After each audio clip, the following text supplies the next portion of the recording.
Welcome back to Dronacharya IAS YouTube channel. You're watching daily editorial analysis covering 9th June 2022. इस video lecture में हम आज के important editorials cover करेंगे. We're going to cover two articles today. First article relates to internal security. It is about decoding China's occupation at Pangong Tso Lake. After this, we'll talk about the issue of fake encounters. So, let's begin with it. तो चलिए शुरुआत करते हैं. आज का हमारा पहला news article GS paper 2 India and foreign relations point of view से भी इम्पॉर्टेंट है और GS paper 3 defence point of view से भी इम्पॉर्टेंट है. This article is about decoding China's occupation at Pangong Tso Lake. So this article is about China's new bridge on Pangong Tso. China Pangong Tso Lake के ऊपर एक new bridge बना रहा है and because of this it forces India to rethink its posture in Ladakh. इस news article में हम इन bridges की location को समझेंगे. Also we'll talk about the illegality in terms of international law with this. इससे रिलेटेड जो ICJ के judgments हैं उनको भी हम कवर करेंगे. So will unfold this article in much more detail. So let's begin with it. So now if we talk about the location of the bridges, तो इससे पहले चाइना ने एक प्रीवियस कंस्ट्रक्शन की हुई थी and right next to it now China has started a broader bridge. जो first bridge बनाया गया था that was around 400 metres long and 8 metres wide. It was on Pangong Tso Lake which was close to the friction area.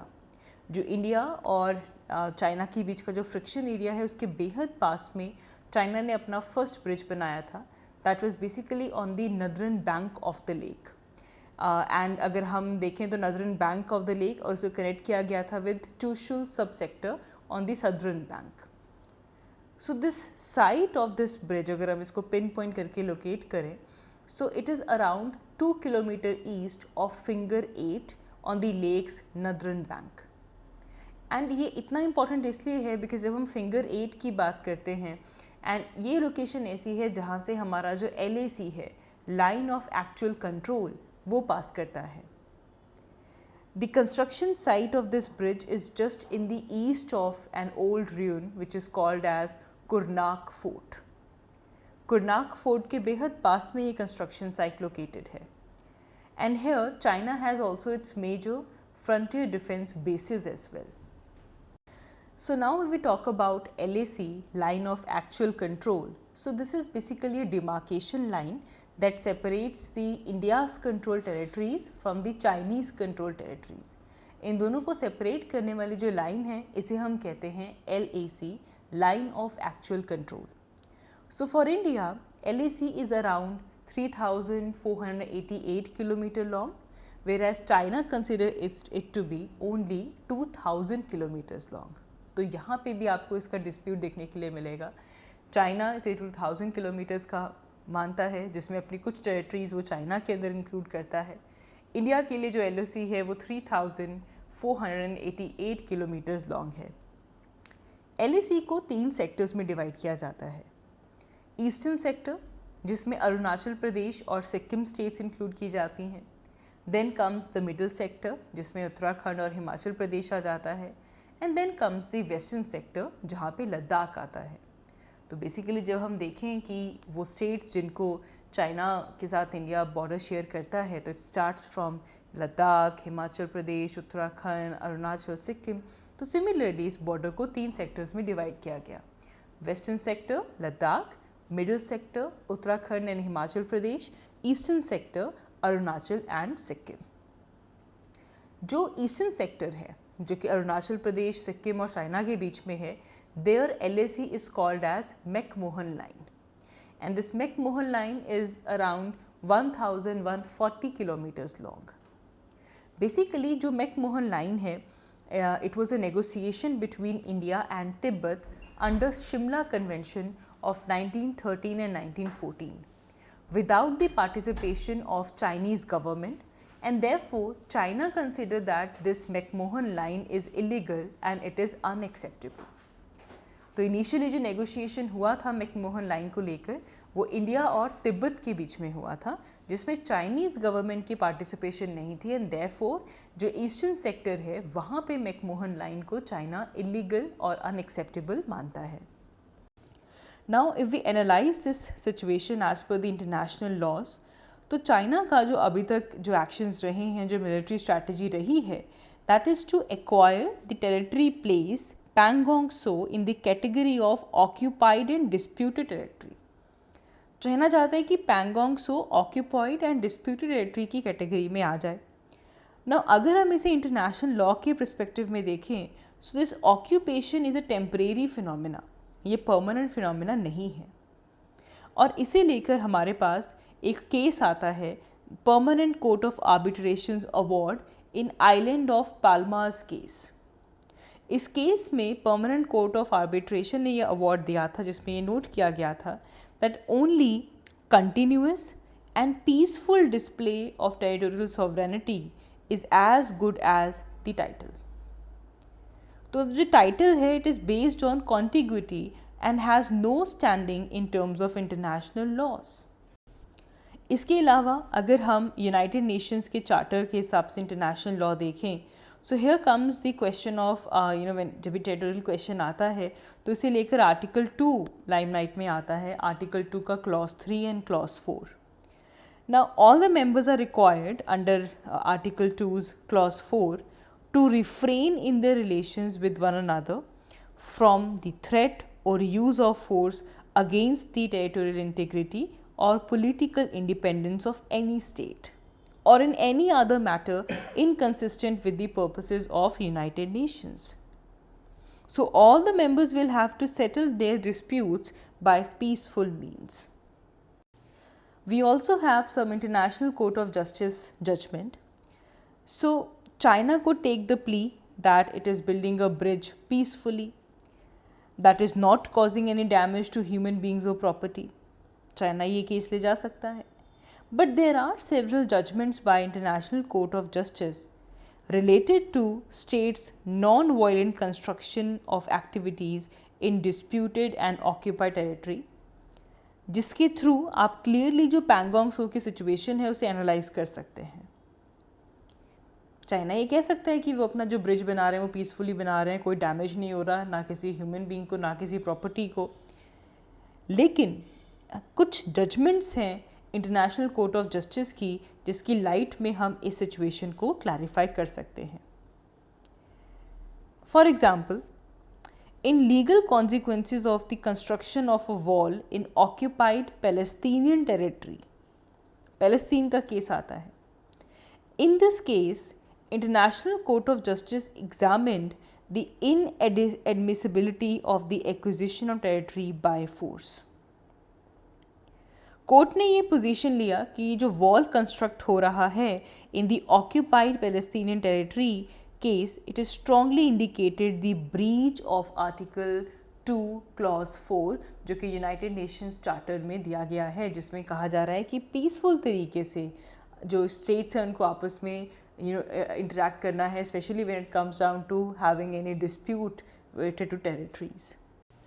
And also इस case के अंदर ICJ ने ये भी कहा कि ये जो वॉल की कंस्ट्रक्शन पैलेस्तीनियन ऑक्यूपाइड पैलेस्तीनियन में जो की जा रही है, this has created a fait accompli basically on ground, and this could well become permanent and hence it is tantamount to de facto annexation.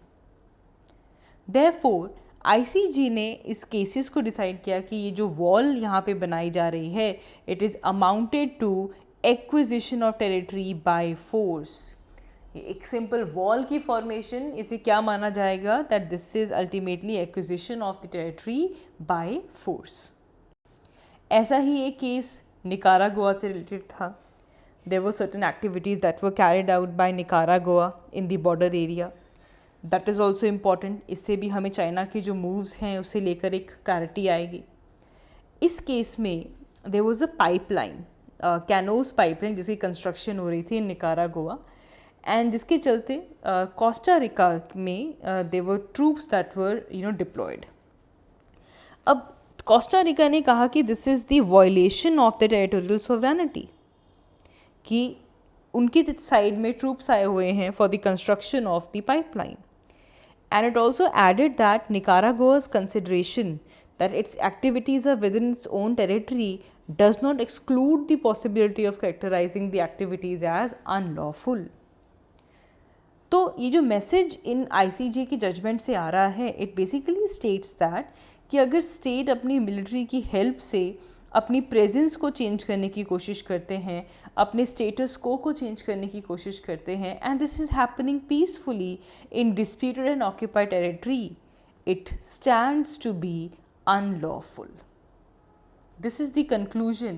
This is something that we can derive from all these ICJ's judgment कि बेशक peacefully आप construct कर रहे हो, लेकिन जहाँ पे आप कंस्ट्रक्शन कर रहे हो वो डिस्प्यूटेड और ऑक्यूपाइड टेरिटरी है, तो वो अनलॉफुल होगा as per the international laws.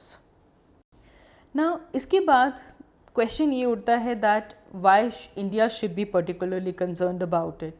China जो कंस्ट्रक्शन कर रहा है पैंगोंग सो पे, इससे इंडिया को क्यों कंसर्न होने की ज़रूरत है. तो थोड़ा हिस्ट्री अगर हम देखें, हमारी चाइना के साथ वॉर होती है 1962 में, and this war revealed that we had our diplomatic miscalculations, हमारी डिफेंस प्रिपेयर्डनेस में इनएडिक्वेसीज थी. China surprised India with an announcement of in 1957 that it has built a road through Aksai Chin linking Tibet and Xinjiang. India protested this move formally in 1958. ये कुछ lessons हैं जो हमने हमारे पास से देखे हैं. China does not seem to favor the idea of entering into treaties. जब उनको territorial dispute solve करने होते हैं, ऐसे केस में चाइना कभी भी ट्रीटीज़ में इंगेज होता ही नहीं है. For example we can take the maritime disputes with the neighbour of China itself. अब जो रिसेंटली चाइना पैंगोंग सो के ऊपर जो ब्रिज कंस्ट्रक्ट कर रहा है ना, इंडिया क्लेम्स कि वो जो रीजन है it is an international territory and it is with in India's territory. So accordingly, China is not adhering to any general rules of international laws.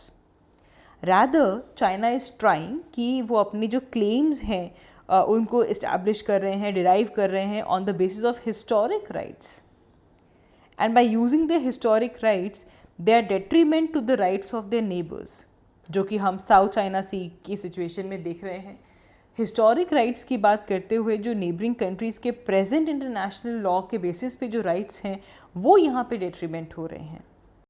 After this we need to know what is the current situation in this stand off. तो India और China के बीच में जो बहुत सारे frictional points हैं resolve हो चुके हैं. बाकी जो 3 रिमेनिंग एरियाज़ हैं उसे लेकर डिस्कशंस चल रही हैं. इंडिया और चाइना ने अपने अपने ट्रूप्स को specially from PP-14 patrolling point 14 in Galwan valley, वहाँ से ट्रूप्स वापस बुलाए थे after the fatal clash between India and China. And June 2020 में गलवान वैली के PP-14 से इंडिया और चाइना दोनों ने ही अपने ट्रूप्स को पुल बैक कर लिया है. After this they disengaged from north and southern banks of Pangong Tso in February 2021. And similarly Gogra post है जहाँ पे PP-17A आता है पेट्रोलिंग पॉइंट, वहाँ से भी अगस्त में जो पुल आउट हो चुकी हैं.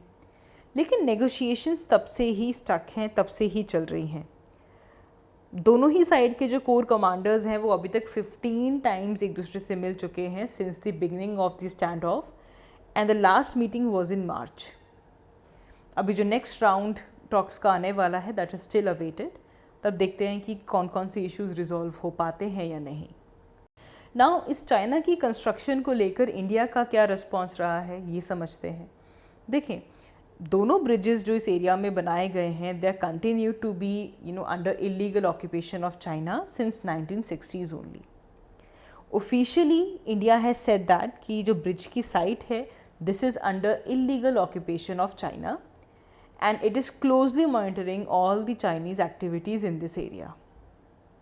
So if we simply put this in words, so India is no way lagging behind as far as infrastructure is concerned. हम भी वहाँ पे infrastructure develop कर रहे हैं. In 2021, over 100 projects were completed by BRO. Border roads organisation ने border area में 100 plus projects complete किए हैं and most of these projects are close to the China border. India is also improving surveillance around LAC apart from building new airstrips and landing areas. And also, India has made it clear on several occasions that UT of Jammu and Kashmir and Ladakh are integral part of India, and they expect other countries to respect India's sovereignty and territorial integrity. Also, government keeps a constant watch on all the developments that have bearing on India's security, and therefore government takes all the necessary measures to safeguard our sovereignty and territorial integrity. So what can we conclude from this discussion? तो India ने अभी तक ना तो China के जो unjustified claims हैं उनको एक्सेप्ट किया है, कोई भी इस एरिया में जो कंस्ट्रक्शन एक्टिविटीज़ हैं इसको भी इंडिया ने एक्सेप्ट नहीं किया. Therefore, China cannot take the plea that India has acquiesced that there is an expression of consent by conduct or inaction by India. No, India ने क्लियरली इसे एक्सेप्ट नहीं किया है. इसे इंटरनेशनल लॉज के कंटेम्प्रेरी में देखें तो जो भी रियलिस्टिक अप्रोच दिखती है इन terms of settling the border disputes, border agreement, it is to create in each other shared expectations of mutual obligation. अब लास्टली पैंगोंग सो लेक के बारे में भी पता होना चाहिए, प्रीलिम्स पॉइंट ऑफ व्यू से भी इम्पॉर्टेंट हो जाती है. So Pangong Tso lake is present at an height of approximately 4,350 meters. This is world's highest salt water lake. याद रखेंगे ये पॉइंट. दुनिया की हाइएस्ट सॉल्ट वाटर लेक कौन सी है? It is Pangong Tso lake. It is one of the most famous lakes in Leh Ladakh. And ये जो name है पैंगोंग सो, this comes from a Tibetan word जिसका मतलब है high grassland lake. Its water which seems to be dyed in blue, it stands in stark contrast with the arid mountains surrounding it. आसपास arid mountains हैं और बीच में बिल्कुल blue color का पानी देखने के लिए मिलता है. It extends to almost 160 kilometers. 1/3 of the Pangong Tso Lake lies in India and 2/3 lies in China. आगे बढ़ते हैं. हमारा next news article polity point of view से इम्पॉर्टेंट है. It is about the issue of fake encounters. So the issue of fake encounters is in news because right now there is an inquiry that recently happened into the 2019's Hyderabad encounter killing. And ये जो 2019 के Hyderabad encounter killing की जो inquiry हुई है, it is the reminder that police must observe the spirit of law. तो क्या है, किस तरह पुलिस को in terms of spirit of law work करना चाहिए, ये केस क्या था 2019 का हैदराबाद एनकाउंटर का केस क्या रहा है, पैनल ने क्या क्या फाउंड किया है, and will examine the situation of fake encounters in India. सबसे पहले अगर हम बैकग्राउंड देखें तो 2019 में हैदराबाद के आउटस्कर्ट्स में एक रेप इंसिडेंट को रिपोर्ट किया गया था and on the next day victims body was found burned. 4 person were arrested in connection with rape and the murder. जिसके बाद ये रिपोर्ट किया जाता है कि जो 4 सस्पेक्ट्स थे they were killed when they attacked the police. And it was further reported that कि जो diseased suspects हैं they had snatched the arms from the police and they opened fire upon them and they were subsequently killed in an exchange of arms. इसके बाद supreme court ने एक commission of inquiry बिठाई which was headed by one of the retired judges, Justice V.S. Sirpurkar. And this commission was to inquire about this alleged encounter of the deceased suspects. And अब इस सिरपुरकार commission की जो report आई है, इस panel की जो findings आई हैं वो देखते हैं. तो ये जो फाइंडिंग इस कमीशन की आई है इसके अंदर इस पूरे हैदराबाद के एनकाउंटर एपिसोड को फेक डिक्लेयर किया गया है.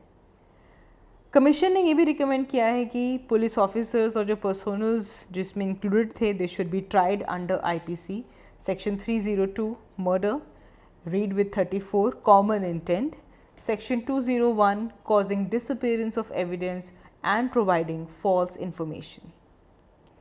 इस रिपोर्ट में ये भी स्टेट किया गया that they did not arise any occasion for exercising the right of private defence and commission believed कि जो एक्शन पुलिस ऑफिसर्स ने लिए हैं in deliberately firing at the deceased suspect it is not justified as per the section 46 of CRPC and if you read it along with section 60 of CRPC.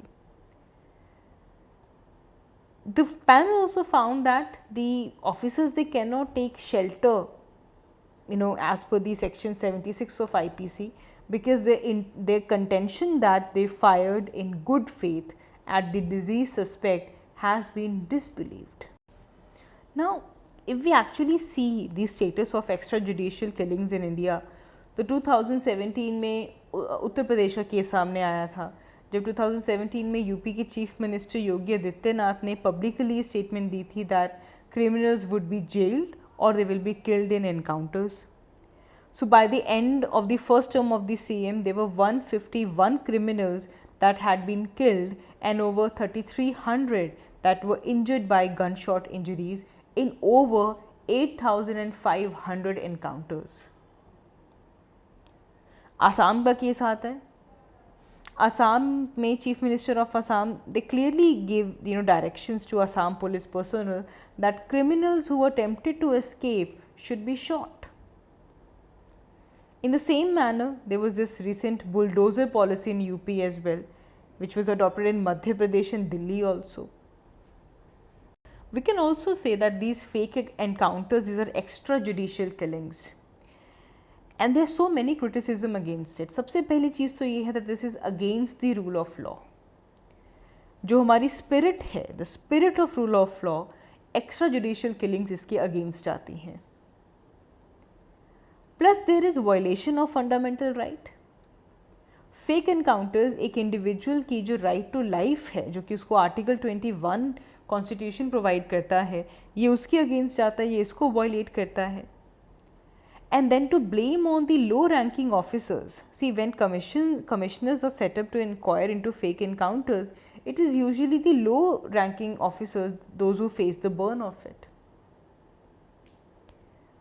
Then जो मैजिस्ट्रेरियल inquiries होती हैं जो कि local magistrate conduct करते हैं they turn out to be absurd as they have to work in consonance with police of the district. Then those who are indicted in fake encounters they have been awarded police gallantry medals. Rule of law के against जाने के लिए fundamental right violate करने के लिए the police personas they are awarded with awards and citations. And सबसे बड़ी चीज़ this is the violation of human right, killing unarmed helpless suspect who may not decidedly be a criminal. उसको kill करना it is an act of cowardice and that basically violates the human rights. If the state begin to adopt this kind of extrajudicial strategies to bring down the crime rate, then the country is basically be ruled by criminals in uniform. And even in 2011, Supreme Court ने कहा था कि जो fake encounter killings होंगी, they should be treated as rarest of the rare offence, and then the police officials, the police personnel who are responsible for it would be awarded death sentence. ये 2011 में Supreme Court ने कहा है. So that is all for this video. Thank you so much for watching.